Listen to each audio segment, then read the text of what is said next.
U.S. government is still in a partial shutdown. It's time for the Streamline, everything you need to know in 10 minutes or less. The Senate agreed on a deal Friday. The legislation backs most government agencies through much of the year, except the Department of Homeland Security, which will only get funded for 2 weeks while lawmakers work to reform DHS immigration operations.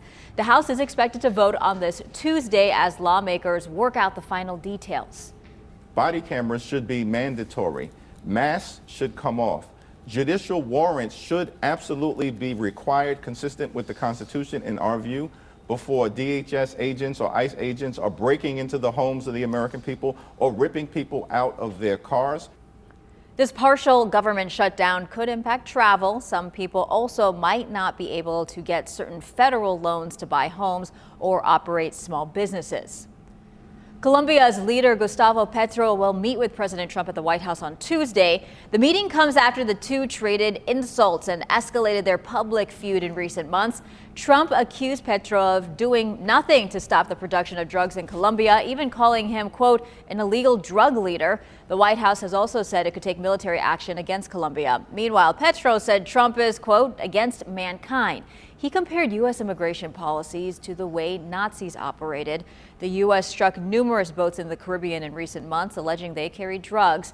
Earlier this year, the U.S. launched an attack on Colombia's neighbor, Venezuela, and captured its president, Nicolas Maduro. Over the weekend, a 5-year-old detained by ICE in Minneapolis got to fly back home. A federal judge ordered his release. Liam Ramos ignited a national outcry when ICE picked him up while arresting his father. The boy was pictured in a bunny hat and a Spider-Man backpack. He and his dad spent more than a week in a Texas detention center. Liam says he's looking forward to seeing his mom and brother again. U.S. Deputy Attorney General Todd Blanche says the administration will appeal the release. If that appeal succeeds, Liam and his father could end up back at the same detention facility they just left. They'll have a court hearing this month. The Kennedy Center will close for 2 years for renovations. President Trump says it will become a, quote, new and spectacular entertainment complex. The Arts Center will shut down July 4th. On social media, the president says closing it will allow the renovations to move faster. But a lot of people seem skeptical of the move. Maria Shriver, a niece of John F. Kennedy, wrote a satirical version of Trump's announcement saying, quote, it's been brought to my attention that entertainers are canceling left and right, and I have determined that since the name change, no one wants to perform there any longer. Nearly 2 months ago, the board voted to rename the arts institution the Trump Kennedy Center.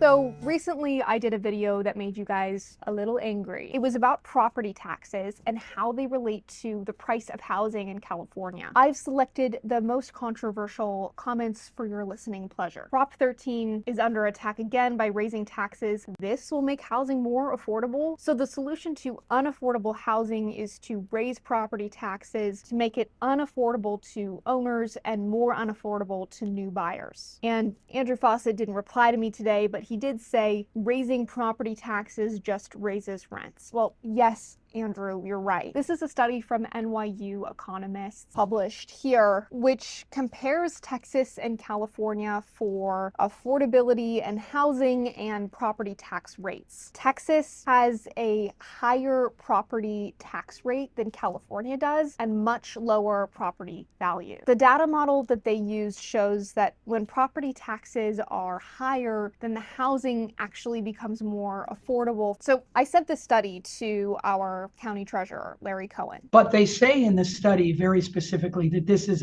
what they call a static academic study, which means they're studied in academic parlance, but they're not looking at some critical factors like the real transition dynamics. Now, Larry also said that high construction costs and permitting bottlenecks also impact housing costs in San Diego County. And what he called permanent scarcity means we just don't have a lot of room to expand housing in San Diego County, sandwiched by the ocean and the mountains. That's something that Texas doesn't really deal with. I think one of the big things that really affects housing prices in San Diego County, we have a chronic housing undersupply. We've added people and jobs faster than homes for decades, and demand simply overwhelms available inventory. So Larry isn't going to advise anyone to raise property taxes anytime soon. He said that he's looking at addressing the cost of housing by looking at regulations and housing supply. Happy now? Emily Coffey, ABC 10 News.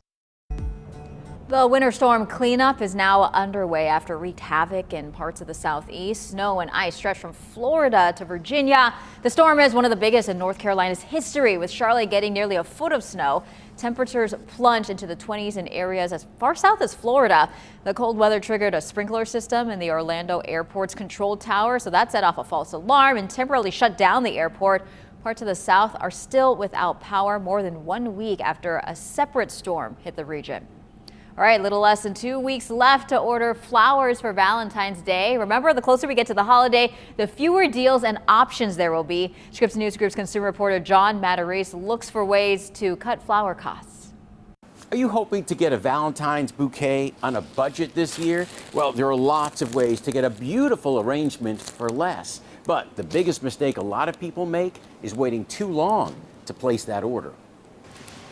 At Adrian Durbin florist, Meg Schneeman is getting a head start on the Valentine's Day rush. We've got the delphinium here, which is really beautiful. Trying out new arrangements with bursts of different colors and flowers. A lot of people, when they do mixed arrangements at Valentine's, they'll want 2, 3, or 4 roses. That's because long stem roses cost more than ever, says owner Beth Durbin. Tariffs we see directly are like from Canada, Colombia, and Ecuador.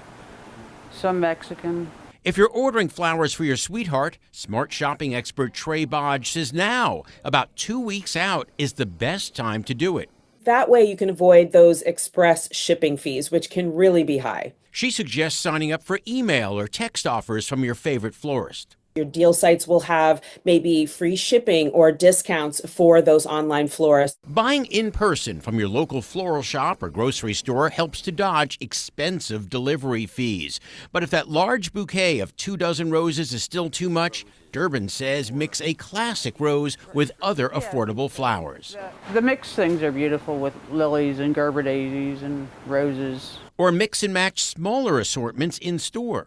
Kind of assemble them yourself. You can create something quite beautiful. One last tip, avoid February 14th as your delivery date. That's when some florists charge an added fee. Save by scheduling your blooms to arrive a day or two early. That way they can be enjoyed longer.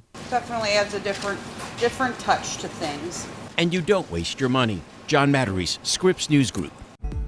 Overnight, Bad Bunny made Grammys history. He became the first Spanish-language artist to win the biggest award of the night, Album of the Year. During his speech, he criticized the immigration crackdown going on in the U.S. And so did a lot of other winners, including Billie Eilish, SZA, and Olivia Dean. Some other artists wore pins that said "Ice Out" during the ceremony. The night's biggest winner was Kendrick Lamar, who took home 5 awards, including Record of the Year. He now has 27 Grammys, passing Jay-Z as the Grammys' most awarded rapper. If there's a museum that you've always wanted to check out in San Diego, now's your chance. February is Museum Month. You can visit more than 70 museums, historic sites, gardens, or aquariums, all at half price. To get the deal, all you got to do is pick up a printed pass from any San Diego City or County Library, or download the digital version and show it at the museum. Have fun and see something new. That's it for the Streamline, everything you need to know in 10 minutes or less.